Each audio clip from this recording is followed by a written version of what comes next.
दिव्य वचन जीवन वचन दिव्य वचन जीवन वचन।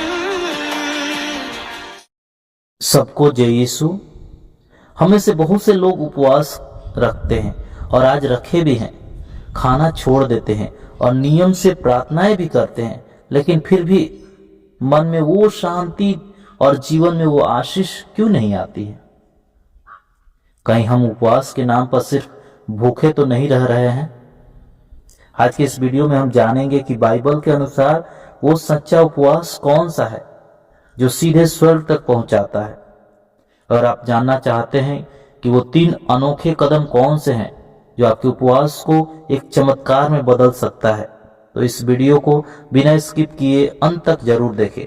आइए हम पहले पाठों को सुने और उसके बाद 3 अनोखे कदम के बारे में जो स्वर्ग ले जाता है तथा प्रभु को कैसा उपवास पसंद है उसके बारे में सुने।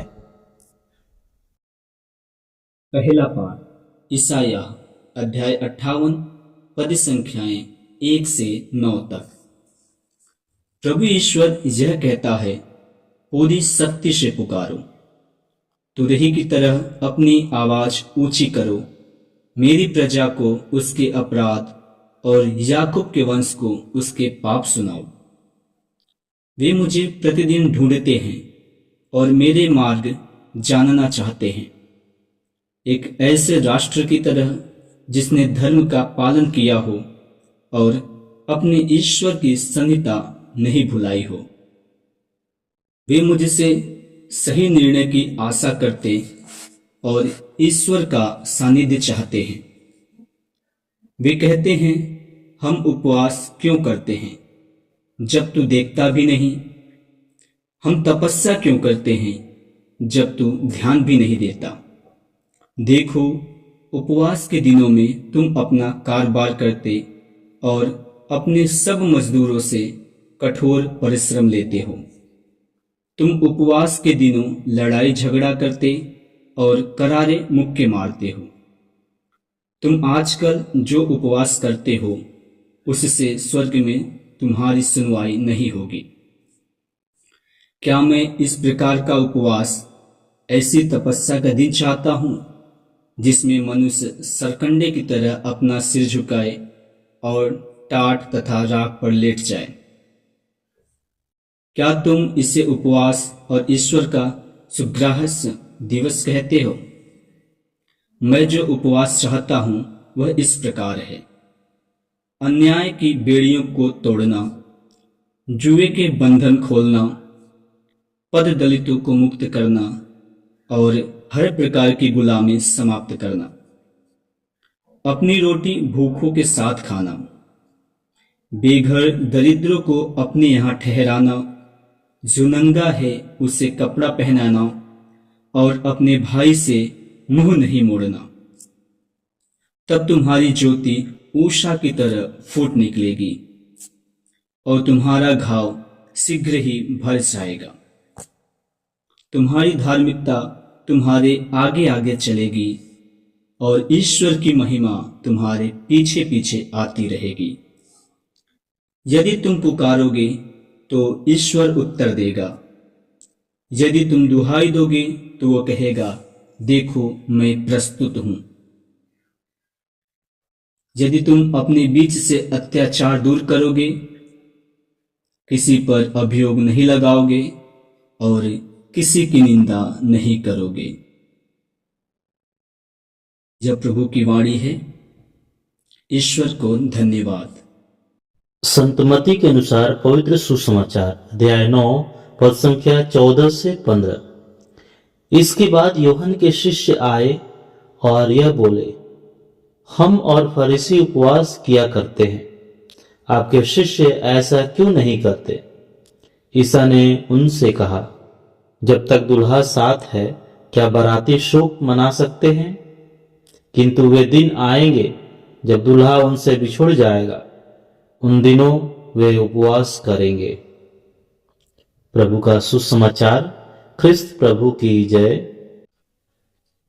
सबको जय यीशु। ख्रिस्त में प्यारे भाई और बहनों, आज का वचन केवल बाइबल का एक साधारण पाठ नहीं है, यह हम सभी के जीवन का एक आईना है। आज का पाठ हमें उपवास के उस गहरे अर्थ तक ले जाता है जो केवल भोजन त्यागने तक सीमित नहीं है, बल्कि यह हमारे पूरे हृदय के उपवास से जुड़ा है। प्यारे भाई और बहनों, जब मैं इन वचनों पर मनन चिंतन कर रहा था तो मुझे दूसरों से पहले अपना ही जीवन दिखाई दिया, और मुझे विश्वास है कि आप भी इस बात को महसूस करेंगे। जरा अपने जीवन में झांक कर देखिए कि कितनी बार हमने उपवास रखा, नियम से प्रार्थनाएं की, लेकिन हमारे भीतर किसी भाई या बहन के लिए कठोर शब्द छिपे थे। बाहर से देखने में सब कुछ कितना धार्मिक और एकदम ठीक लग रहा था, लेकिन भीतर एक अशांति थी, किसी के लिए कड़वाहट या क्षमा न कर पाने की भावना थी। प्यारे भाई और बहनों, और ठीक उसी समय उस दिखावे के बीच प्रभु हमसे एक सीधा सवाल करते हैं, क्या यही वह उपवास है जो मुझे पसंद है? उस क्षण ऐसा लगता है मानो ईश्वर हमारे बाहरी शब्दों और कार्यों को नहीं, बल्कि सीधे हमारे हृदय को तौल रहे हैं। वो यह देख रहे हैं कि क्या हमारा दिल साफ है। ख्रिस्त में प्यारे भाई और बहनों, आज हमें अपने आप से पूछने की जरूरत है कि क्या आपने भी कभी प्रभु का वचन सुनते समय अपने भीतर ऐसा ही महसूस किया है? क्या आज हम अपने हृदय का सच्चा उपवास रखने के लिए तैयार हैं? ख्रिस्त में प्यारे भाई और बहनों, नबी ईसायाह के समय लोग उपवास रखते थे पर गरीबों को भी दबाते थे। वे प्रार्थना करते थे पर झगड़ा भी करते थे। आज हमें अपने आप से पूछना है कि क्या आज हम अलग हैं? कई बार हम खाना छोड़ देते हैं लेकिन गुस्सा नहीं छोड़ते हैं, किसी को आशीर्वाद देते हैं पर किसी को कटु वचन बोल देते हैं।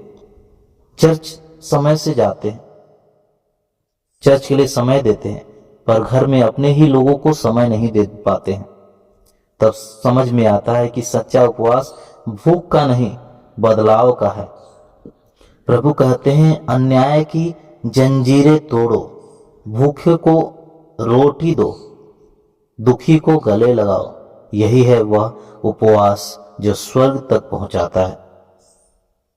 प्यारे भाई और बहनों, फिर सुसमाचार में जब लोग पूछते हैं चेले उपवास क्यों नहीं करते, तो यीशु स्वयं को दुल्हा बताते हैं। यह कितना सुंदर चित्र है। जब दुल्हा साथ हो तो वह आनंद का समय है। इसका अर्थ है कि हमारा विश्वास केवल नियमों का पालन नहीं, बल्कि एक जीवित संबंध है।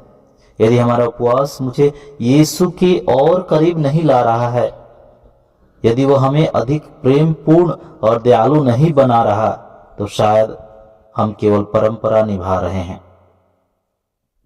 जब हम किसी से प्रेम करते हैं तो उसके लिए त्याग करना बोझ नहीं लगता। उसी तरह जब हम सच में प्रभु से प्रेम करते हैं तो हमारा उपवास प्रेम का इजहार बन जाता है। ख्रिस्त में प्यारे भाई और बहनों, आज मैं आपको एक बहुत ही व्यवहारिक अनुभव के लिए आमंत्रित करना चाहता हूं। पूर्ण हृदय उपवास किस तरह से हम कर सकते हैं? यह केवल 24 घंटे का कार्यक्रम नहीं है, बल्कि आत्मा को छू लेने वाला अनुभव है। जिस दिन आप उपवास करें उस दिन अपने एक समय का भोजन छोड़ दे। लेकिन यह बात यहीं समाप्त नहीं होती है। उस भोजन की कीमत से किसी जरूरतमंद को भोजन कराए। केवल खाना देकर नहीं लौटना है, उसके पास बैठिए, उसका नाम पूछिए, उसकी कहानी सुनिए। और जब आप किसी भूखे की आंखों में कृतज्ञता की चमक देखेंगे तो आपको समझ में आएगा कि नबी ईसायाह का वचन क्या कहता है। वह कहता है, तब तेरा प्रकाश भोर की ऊषा की तरह चमकेगा। यानी हमारा कार्य दूसरों को प्रकाशित करेगा, रास्ता दिखाएगा और दूसरों को जीवन मिलेगा। कृष्ण प्यारे भाई और बहनों, एक और उपवास करने की जरूरत है, शिकायतों का उपवास। अगले 24 घंटे तक न शिकायत करेंगे, न बुराई करेंगे, न पुराने घाव खुरे देंगे। यदि संभव हो तो किसी ऐसे व्यक्ति को फोन कीजिए जिससे आपकी अनबन है और कह दीजिए, मैं पुरानी बातें छोड़ना चाहता हूं। विश्वास कीजिए, क्षमा का वह क्षण आपके हृदय की जंजीरों को तोड़ देगा। यही है अन्याय के बंधनों को खोलना। प्यारे भाई और बहनों, और तीसरा कदम है प्रभु के लिए समय देना। आज दिन में थोड़ी देर के लिए मोबाइल, टीवी और सारे शोर को बंद कर दीजिए। अपने कमरे में शांत बैठिए, एक डायरी लीजिए और ईश्वर को एक पत्र लिखिए कि आप उनसे कितना प्रेम करते हैं, कहां आप कमजोर हैं और उनकी उपस्थिति की कितनी आवश्यकता है। यदि नहीं हो सके तो बाइबल लीजिए और शांत से पढ़े। यदि वह भी संभव नहीं है तो शांत बैठकर प्रभु से मन ही मन बातें कीजिए। उस सन्नाटे में आप अनुभव करेंगे कि आप अकेले नहीं हैं, प्रभु आपके पास हैं, प्रभु आपके साथ हैं। कृष्ण प्यारे भाई और बहनों, जब उपवास केवल भूख से आगे बढ़ के प्रेम, सेवा और संबंध बन जाता है, तब वह सच्चा उपवास बनता है। तब हम केवल नियम नहीं निभाते बल्कि हृदय बदलते हैं, और जहां हृदय बदलता है वहीं से आशीष बहना शुरू होता है। तब जब आप पुकारेंगे, प्रभु उत्तर देंगे और कहेंगे, मैं तुम्हारे साथ हूं। कृष्ण प्यारे भाइयों बहनों, आज संकल्प ले कि हमारा उपवास केवल पेट का नहीं बल्कि पूरे हृदय का होगा। हम केवल भोजन नहीं छोड़ेंगे बल्कि अभिमान छोड़ेंगे, केवल स्वाद नहीं छोड़ेंगे बल्कि स्वार्थ छोड़ेंगे, और तब हमारा जीवन सच में प्रकाश से भर जाएगा। पिता, पुत्र और पवित्र आत्मा के नाम पर आमीन।